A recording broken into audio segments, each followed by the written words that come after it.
welcome to this very special edition of the KAJ Masterclass Live, the show which ensures that you profit from your time spent here with experts, either through the industry insights, information, or simply learning from them. And today we have Sonya Shelton, CEO of Executive Leadership Consulting. She's passionate about building team culture and she's also a best-selling author. Welcome to the show, Sonya. Thank you, AJ. I'm happy to be here. I'm excited for our conversation. Absolutely. You are welcome to the show. You are welcome to India. And I'm sure a lot of people will benefit from whatever you have to say on leadership. We'll be talking about leadership, about executive. So my first question to you, Sonya, is to understand that you want to build work environments where employees are fulfilled and completely committed to their organization's success. And today, leadership is beset with problems like great resignation. Employees are wanting to be a part of the great resignation. And amidst all these things, quiet quitting is happening. And then a lot of people are debating whether it should be back to work, hybrid work, work from home. In this situation, in that whatever is happening at the workplaces, a lot of leadership is grappling with imposter syndrome, some real and some, I don't know, maybe several are imposters, maybe. So in this situation, how do you see this situation panning out and leading to happy workplaces? You want to build happy and passionate work culture. How do you see this happening amidst all these things? What's the way out? Yeah, I think that, what research shows is that employees and team members want to work for a company that's well led and headed in the right direction, right? So they need two things. They need the first thing they need is purpose. They need to understand what is the purpose of the company, how does their personal purpose connect to that purpose, and then that's where passion comes from. That's where they're going to be excited about what they're doing. They're going to see that what they're doing has meaning. And then they're also going to be excited what the company is doing and they want to contribute to that success. And then when you have passion like that, you can break through any obstacles, right? Whether it's economy issues, whether it's talent issues, whatever it is, you can break through it when people are connected to that purpose. And the second thing is clarity, right? So they need to understand where the company's going. What are we trying to achieve? What's the vision? What's my part in that? How can I help move that forward?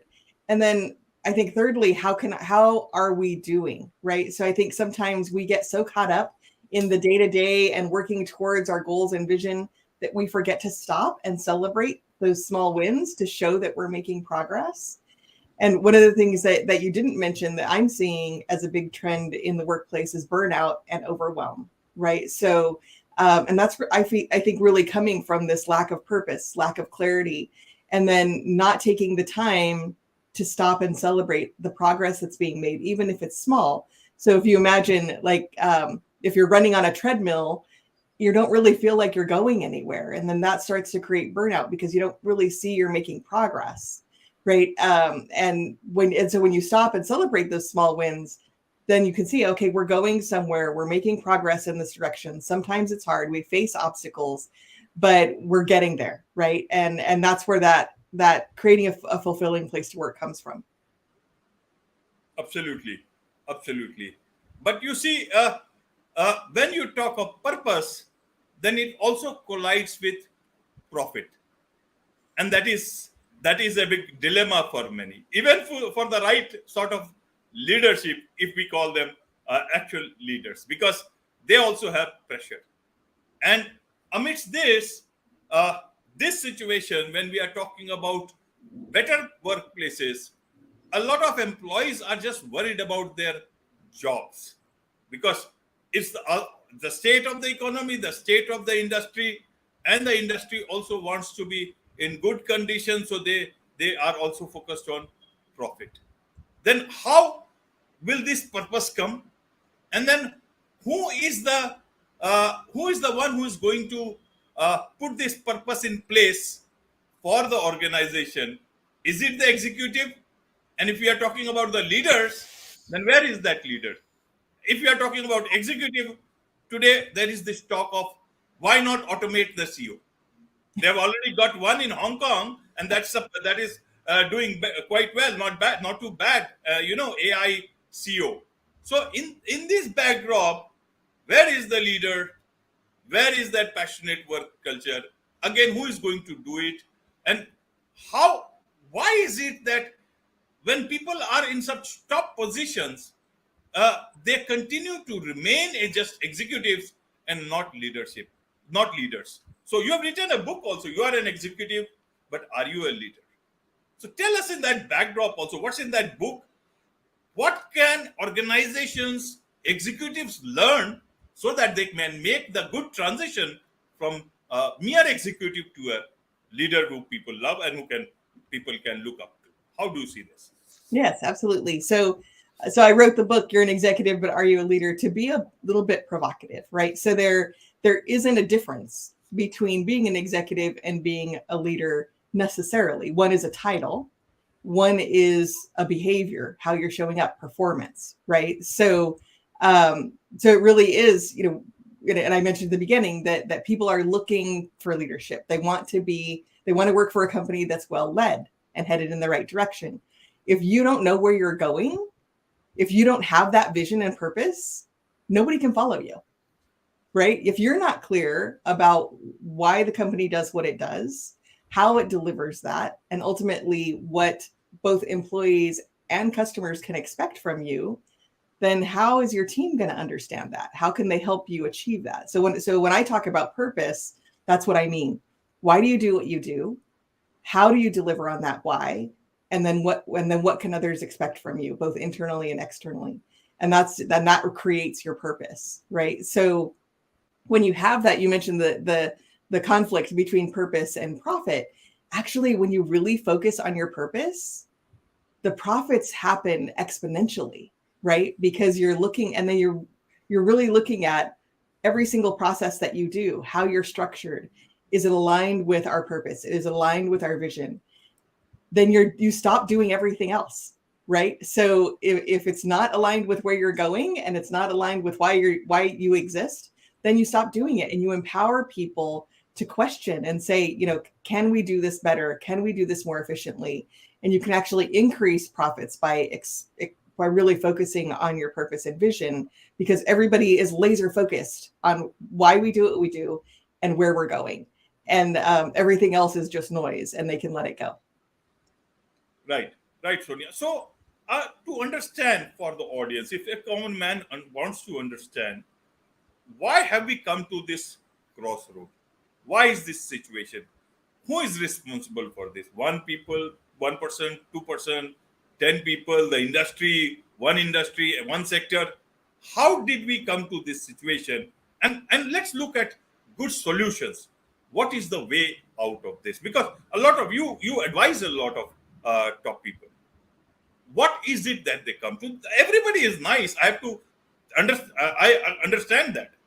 It's the conflict when you are in a situation where you have to choose between your benefits rather than that of the greater good, that is the employees and the companies and the vision.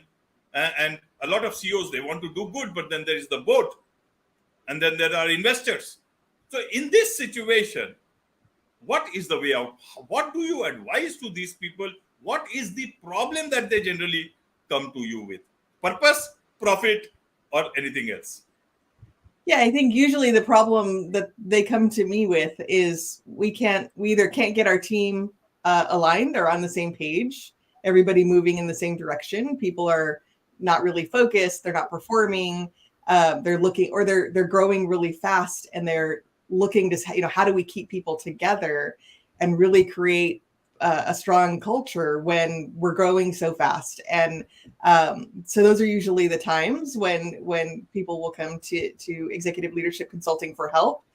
But it's really, I think your previous question on how did we get here, I think that it's a lot of the speed of technology, right? Like you mentioned the AI CEO, like technology is moving so fast. It doesn't matter what industry you're in, you're being impacted by that speed.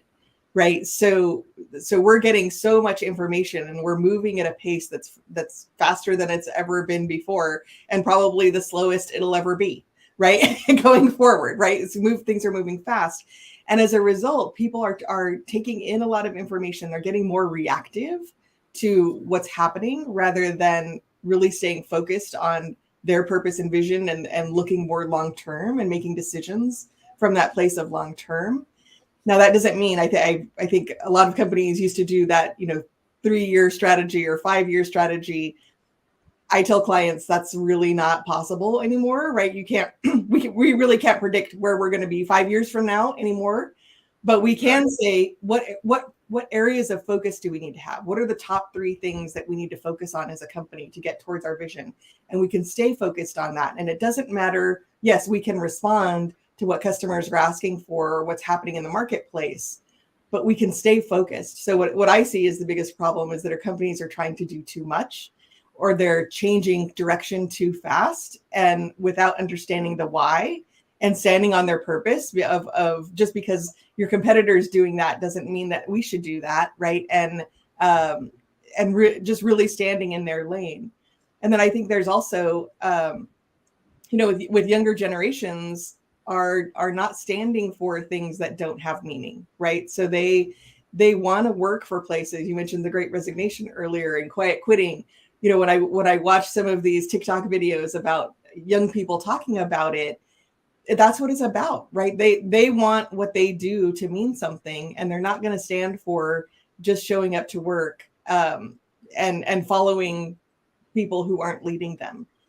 But they're also doing it when it comes to buying, right? So consumers are also more likely to buy from a company that has a strong purpose that they believe in than one that doesn't, right? So it can also be a differentiator for you and your company to say, this is what we stand for. This is what we're about. This is our purpose for being as a company. It can be, in a social cause, sure, but it doesn't have to be. What is it that you're trying to deliver that is providing value, and you're making sure that people understand that, and they'll get behind you and they'll choose you over a competitor because they understand that about you. So the writing is on the wall, very, very clear. The younger generation, what they want to do, with whom they want to work, from whom they want to buy, and even the older generation. See, I read a report some days back, if I read it correctly, around by 2027, only 30% of the younger generation will be wanting to work in the traditional workforce. The rest has to come from the traditional way people have been employed, and that means the older generation. But we are pushing them out. Many have gone to say part of the Great Resignation. Some people have also gone to podcasting like me. Okay, Mm-hmm. and in amidst all these things, then there is this whole case that you talked about is the employee burnout. Why toxicity can be understood, problems at workplaces can be understood, but why is this thing happening again? Is it that again some people are working so much and some people are not working at all? What are the HR departments doing? What are these CHROs and the CEOs and COOs and so many? You have been part of this internal communications event or Wall District company. You watch everything from very close, Sonia. So you know about these ins and outs. You can see it from the history. You can see it from the present with people coming to you. So how does this situation look to be panning out? If the writing is so clear on the wall, then why are they not understanding? What will they do with an empty piece of paper as a vision when they can't read the writing on the wall? Who will read that vision paper?